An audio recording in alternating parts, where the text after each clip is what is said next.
Part 3. Ang adik-adik ko talaga, no? Pwede na bang lumusot? Oh shit, nakakatakot. Hintayin muna natin silang makalusot. Natin na pa, oo. Ang hina ko talaga. Hindi, I'm scared kasi eh. Okay, let's go. Hello, Lilibidong South Korea. Salute! Part 3. Friends, ngayon friends, medyo okay na ako mag-drive. Medyo pwede nang mag-camera, mag-cellphone, ganun. Pero dati friends, sabi ng asawa ko, bakit wala kang sapatos? Sabi ko, hindi ko kasi makontrol yung gasolina pag may sapatos ako. Diyos ko.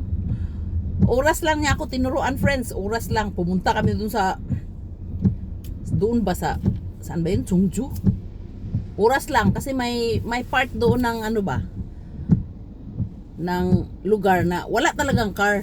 Kailangan doon ka talaga mag-practice. Dinala niya ako doon, tapos pagkatapos doon, oras lang yun, dinala niya ako dito sa huge parking lot dito sa Wonju Tattoo. Oo. Tinuruan niya ako kung paano ako mag-park. Ganun. Kinabukasan, lumabas ako mag-isa friends. Ang takbo ko friends, 20 lang. Pwede ba patayin? Masyadong mailaw. Parang maganda-ganda rin naman na. Lumabas na ako agad. Iba talaga friends pag ang iyong dinadrive is kabayo lang in the Philippines. Pwede ba magpalugay? Pwede naman pala yun. Kasi mainit sa labas ba kaya hindi ako nagpalugay. Okay na. Grabe Ay! I-drive ko na kayo.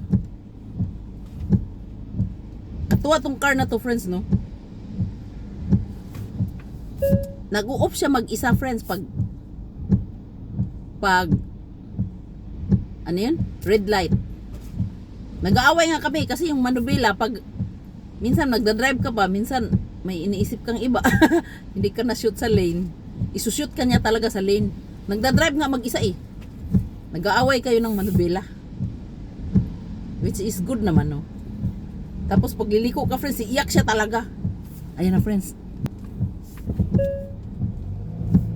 Oo, mamatay siya pag pula. Aandar din naman siya pag green na. Amazing talaga.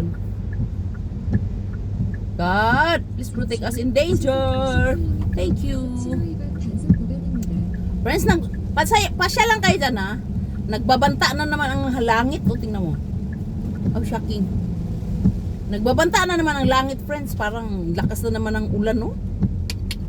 Hindi ko na nakain yung aking oksuso, aking corn. Nasisira ang aking lipstick eh. Okay. 주정차 단속 지역입니다. Grabe, 3 minutes na agad. Kamas-kamas, dudong. Paano natin yan? Ipasyal ko lang kayo, 3 minutes na agad. Bihira. Ay, magbabay na ako, 3 minutes na.